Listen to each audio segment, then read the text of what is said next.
Welcome into the Charm City Birdwatch podcast. I'm your host, Jake McDonnell.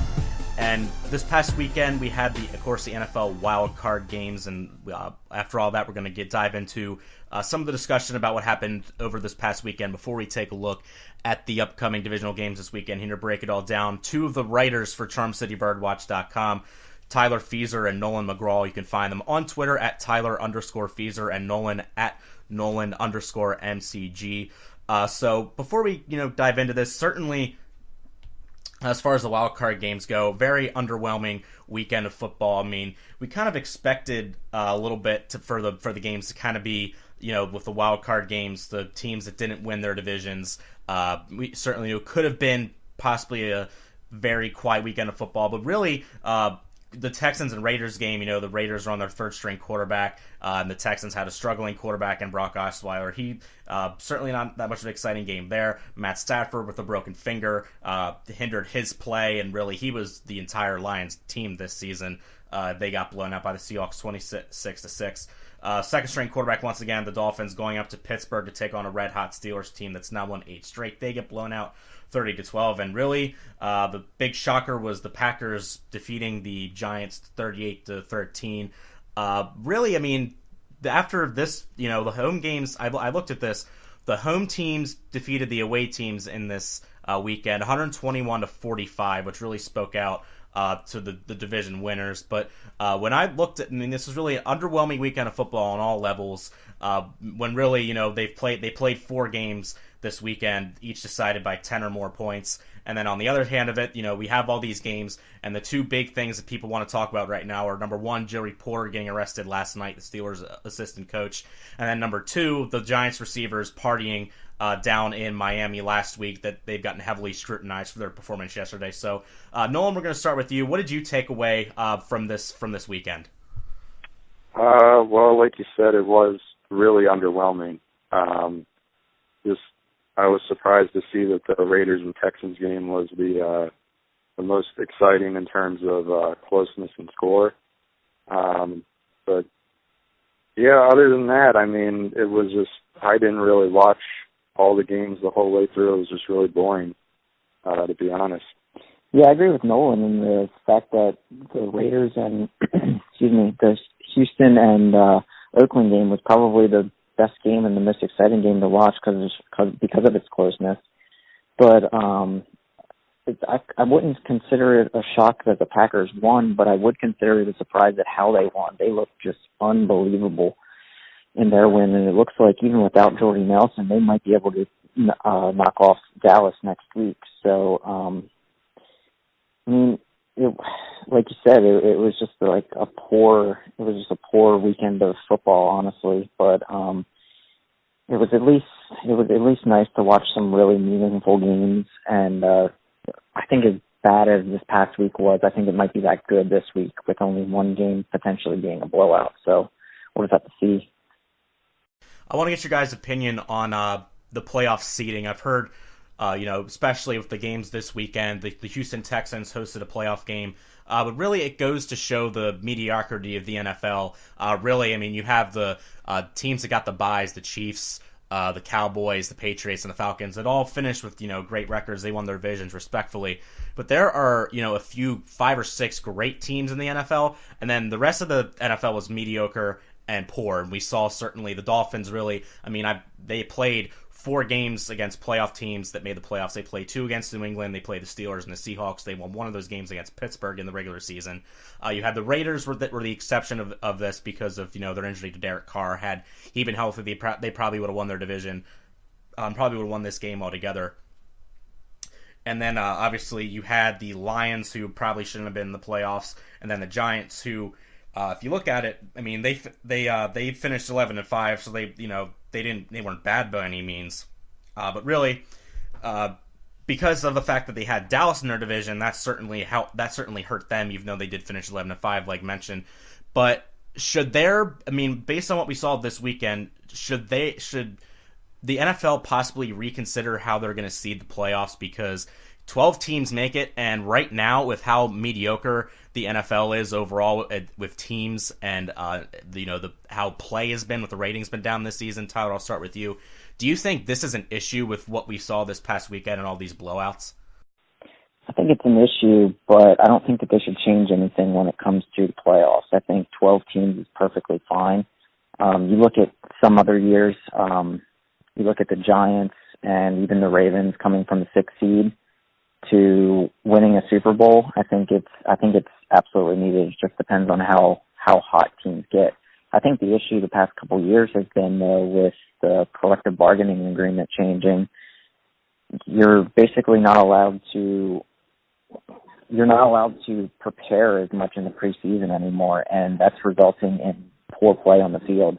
When you look at, like you said, the whole NFL product has just gone completely downhill over the past couple of years, and key games at the end of the season in January and February are becoming poor games to watch just because the entire product has gone downhill. But I don't think that they should really change anything for the format. I think they need to change some of the rules in that the amount of time that you're allowed to meet with your coaches in the off season and work out with your coach's supervision, things like that with the collective bargaining agreement.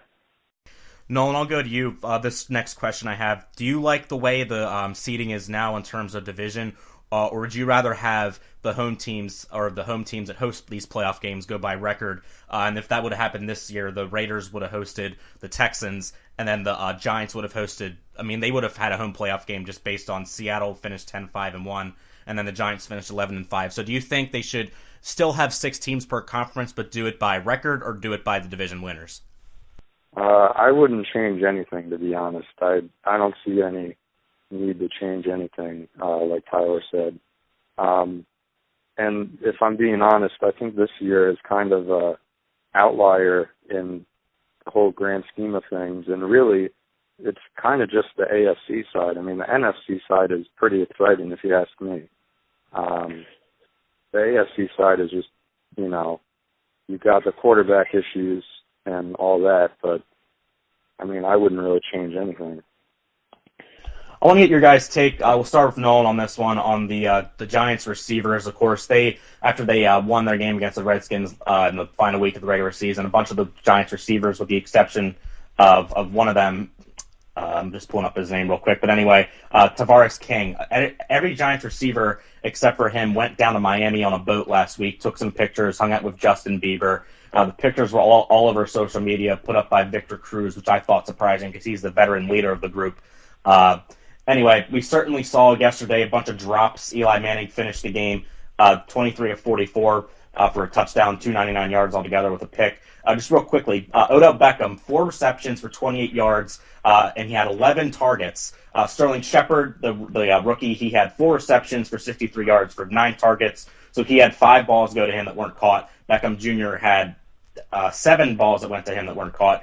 And then their leading receiver was King, who I mentioned, who didn't go on the trip. He had 3 receptions for 73 yards, and he had 6 targets altogether. So, Nolan, do you think this, I mean, it happened like 6 days before and the game, and Giants fans, the media, have been heavily scrutinizing the Giants receivers for, they think it had an impact on their performance yesterday. What's your take on this? I don't think there's a direct correlation between the two, but I do think it is funny to watch all of this unfold, with Odell Beckham being as outspoken as he is, and bombastic at times, and the whole, kicking that fiasco of this year and all that stuff. It's just funny to see something like this happen, but I don't think there's a correlation.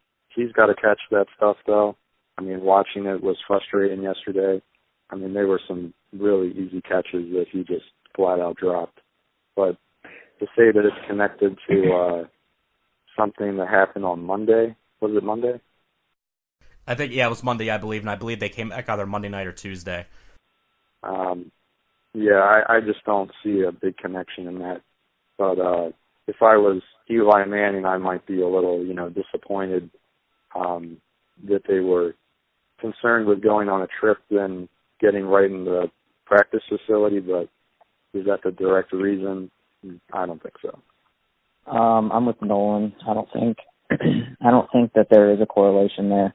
You think about it, if these guys would have went out into New York City on Monday night and been out at 2:00 in the morning, be on TMZ, leaving a nightclub, would anybody be talking about it? Probably not. It's just the fact that they went to Miami, in my opinion. But with the drops, I can't speak for everybody, but I know, like, you look at Odell Beckham's season. When people think of Odell Beckham, the first thing that they think about is his amazing catches. Well, if you watch the tape closer, he actually drops a lot of balls. I don't think that was out of the ordinary, in my opinion. So I don't really have an issue with it. I mean, like Nolan said as well, I don't think if I was Eli Manning, I'd be a little disappointed in it, but I can't, from an NFL fan perspective, I don't look too much into it, and I don't really care that much. And the drops are just something that you have to deal with Beckham. So now they get to go to Miami whenever they want over the next couple months. So they can't be too disappointed, I guess.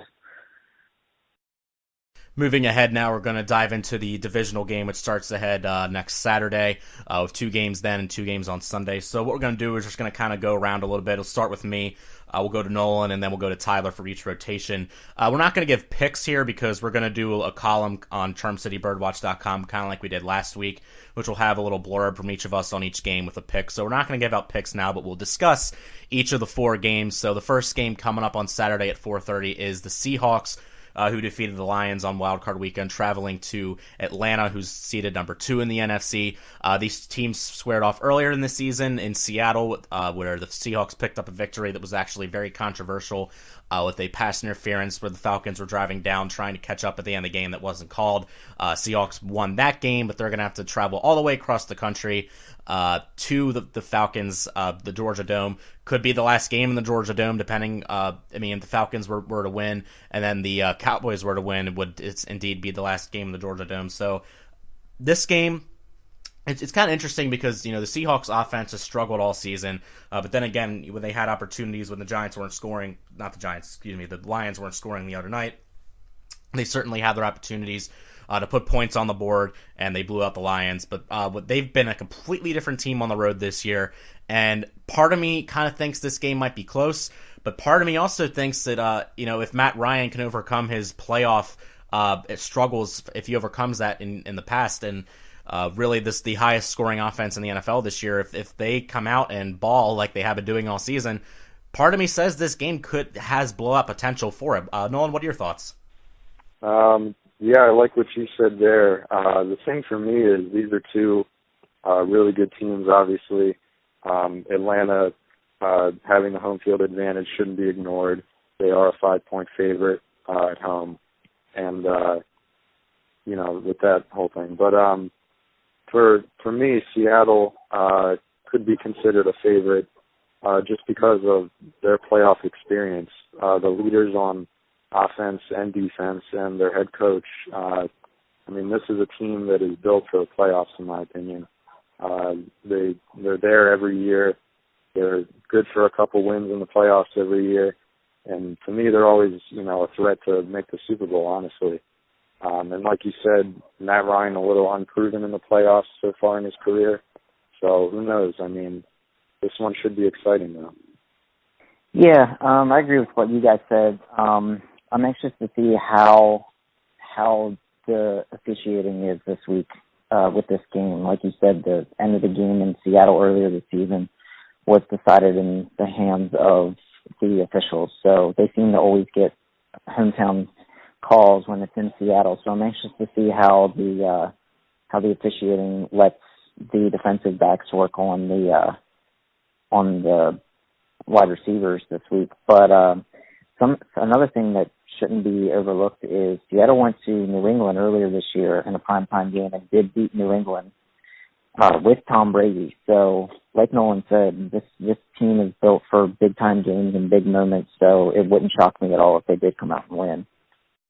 Certainly, Paul Richardson in the wild card game had 2 absolutely incredible catches, so maybe we'll have to see if he shows up again. He's a little bit down on the Seattle receiving depth chart. We'll have to see if he comes up with another big playoff performance. So Saturday night is going to be the How Fast Can Jake Fall Asleep Bowl of the week. Last week it was the Texans and Raiders game, which actually was the closest game out of all of them, but it's going to be the Texans traveling up to New England to play the Patriots, and the Patriots are currently favored by 17. Earlier this season, it was a Thursday night game, I believe, when Tom Brady was still suspended. The Texans went up to New England and were shut out even without Tom Brady, so who knows, maybe they'll score a point this time. And they even had, I believe that might have been the game that J.J. Watt got hurt earlier this year. It was either week 3 or 4. Nolan, I don't think any football analysts, football experts can even think about picking Houston here.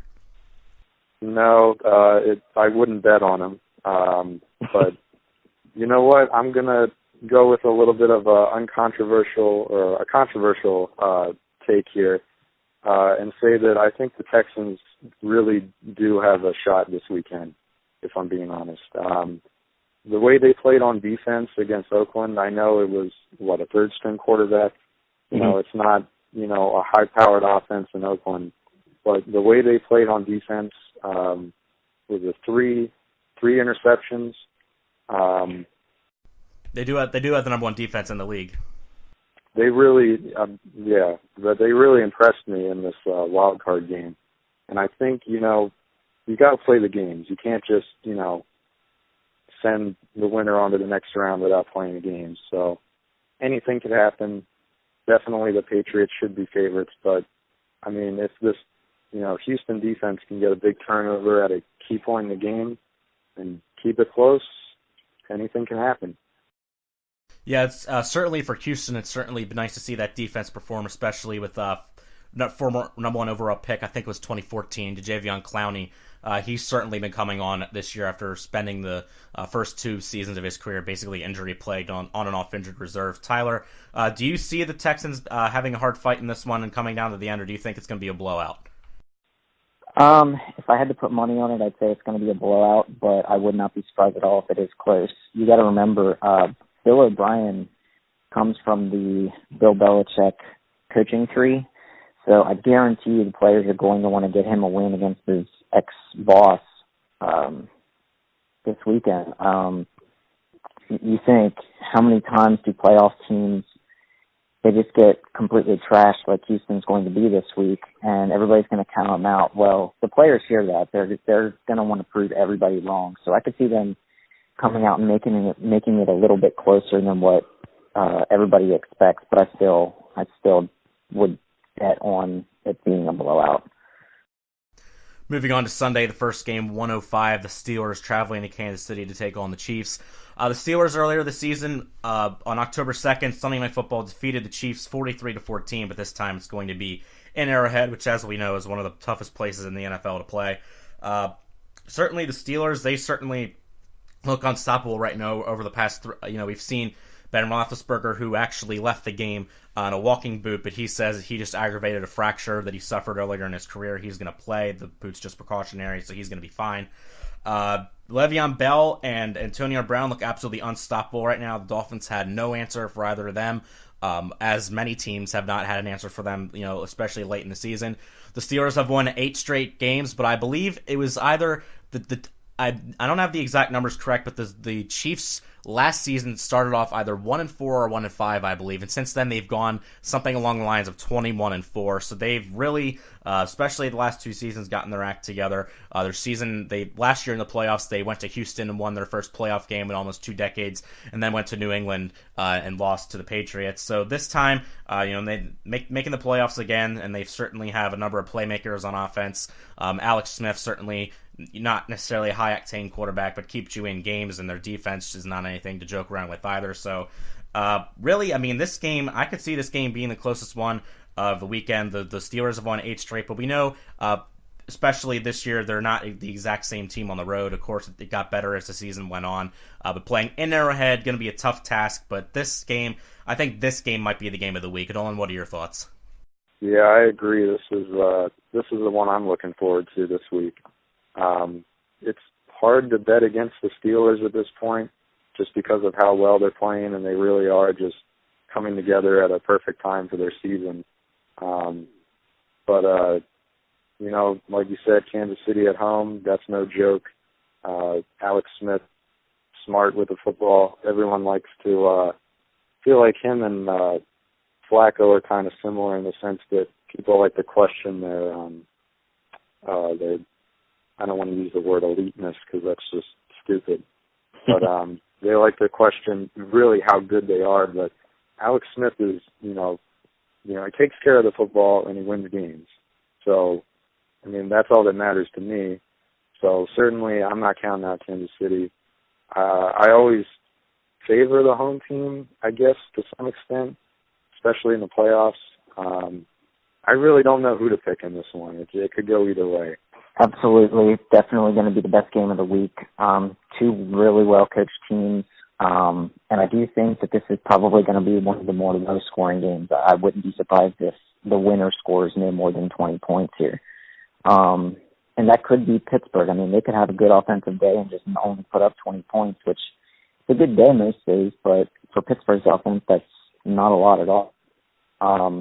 But like you guys said, Pittsburgh's extremely hot. Kansas City knows how everybody's probably a lot of people are going to be picking Pittsburgh, and they're not going to want to be eliminated on their home field. So definitely going to come down to the offensive side of the ball for Kansas City, in my opinion. I think Alex Smith is going to have to sustain drives and keep Ben, Bell, and Brown on the sidelines. And if he can get those 10 and 12 and 15 play drives that puts them in the end zone, they should be able to win. But if they can't, then I think Pittsburgh's going to pull this one out. The last game of the week coming at 4:40 on Sunday, probably the heaviest publicized game in terms of classic NFL rivalry, with the Dallas Cowboys taking on the Green Bay Packers in Arlington, Texas at Jerry World. Cowboys finished 13-3, and they have the second best record in the NFL behind the Patriots, who finished 14-2. But certainly this game is compelling. Aaron Rodgers has been on fire. Of course, he threw 4 touchdown passes the other night, including the ridiculous Hail Mary at the end of the first half that he's been known to do, certainly in his career. And then on the other side, of course, going back to the Packers, they're going to be without Jordy Nelson most likely, and then possibly without Ty Montgomery, who got injured in the game yesterday. I don't know what the latest on him is. Maybe Tyler will have an idea once we get to him. But certainly compelling here, especially on Dallas' side, because you have 2 rookies and the starting quarterback Dak Prescott and running back Ezekiel Elliott, who will be making their first playoff appearances. And of course, as we know, sometimes, sometimes rookies in the playoffs doesn't bode well. But certainly, this one could be a shootout. This one might be low scoring, but certainly with the way the Packers are playing recently, it might be, probably leaning more towards a shootout in this instance. The Cowboys earlier this season did play the Packers. They won in Lambeau Field, of course, 30-16 in Week 6. That was when the Packers were in the midst of a very tough time. At one point, they were 3-4 before going on a tear to finish out the season. So I'm actually looking forward to this game a lot. I'm looking forward to see how Rodgers does on the road in Jerry World. I'm looking forward to seeing how the 2 rookies for Dallas play. This is another intriguing game. I definitely think Sunday has the upper hand in terms of the quality of gameplay. Nolan, what do you think about this one? Besides that Pittsburgh game, this is definitely the other exciting one. For me, this thing comes down to Aaron Rodgers, and I'm finding it very hard to bet against him at this point. I mean, he's just proven everyone wrong coming down the stretch, and it just seems like there's nothing he can't do. All these Hail Mary passes and everything, I mean, I just can't bet against him. The injuries, though, that could be an important factor, Jordan Nelson and Montgomery, like you said. And, the Cowboys had a really, really good season. But like you said, with a rookie quarterback and a rookie running back, I don't know if they're a playoff team per se. They could be one of these teams that dominates in the regular season and then just doesn't show up in the playoffs. So, first off, I haven't heard anything today about Ty Montgomery, but I did hear earlier today that it sounds like Jordy Nelson is a long shot to play, which I think could play a small effect on the game, but not a large one, because, like you alluded to earlier with me, Jake, the Packers played most of the game without Jordy Nelson yesterday, and they seem to be okay. This week they'll get a full week of preparation without Jordy Nelson. So all the other guys that are going to be playing wide out are going to have a full week to prepare. And then if you look at the running back position, if Ty Montgomery does not play, you at least have a very capable backup in Christian Michael, who was leading the league in rushing a couple weeks into the season with Seattle. So with it being out or indoors, I think he could do really well on the ground. Like Nolan alluded to, Rodgers is just so hot right now. I find it hard to bet against him. But one thing I guarantee is if Dallas wants to win, they better hope that Zeke can run for at least 125 or 130 yards, if not more. Because if they can't establish the run game, they're going to be in trouble, and this could be a blowout, even worse than what they blew out the Giants yesterday, in my opinion. So you look at the game yesterday, and the Packers defense did a really good job of confusing Eli Manning. And I guarantee you they're going to put in things that Dak Prescott has never seen, and they're going to confuse that rookie. So if Dallas wants to win, it's going to come down to establishing the run early and keeping Rodgers off the field. So at this point, I'm not exactly sure who I'm going to take, but in my opinion, those are the keys. We will have our picks later out this week on a column. Look for that for either tomorrow, Wednesday, or Thursday later in this week. They call it the best weekend of playoff football. The NFL Divisional playoffs coming up this weekend off the hinges of a someone called disappointing wild card weekend, certainly underwhelming in terms of the quality of play. Once again, Jake McDonnell here, host of the Charm City Birdwatch podcast. You can follow me on Twitter at jmcdonnell95. And, of course, got the two writers with me doing the first episode of the podcast, well, the second episode, I guess you could say technically, but the first one where we've done a conference like this, having all three of us on, are two writers, Tyler Feaser and Nolan McGraw. You can find them on Twitter at Tyler_Feaser and at Nolan_MCG. Once again, follow us on Facebook, Twitter, Instagram, and at CharmCityBirdwatch.com, where you'll find all of our social media links there. Be sure to tell your friends and get the word out about this brand new Baltimore sports blog. Certainly looking forward to building this up. The three of us will be working vicariously to get all of the Baltimore sports news out we can for you. So once again, enjoy the games this weekend, and we'll have to do this again next week. So I want to thank you guys for joining me, and we'll see how the games go this weekend.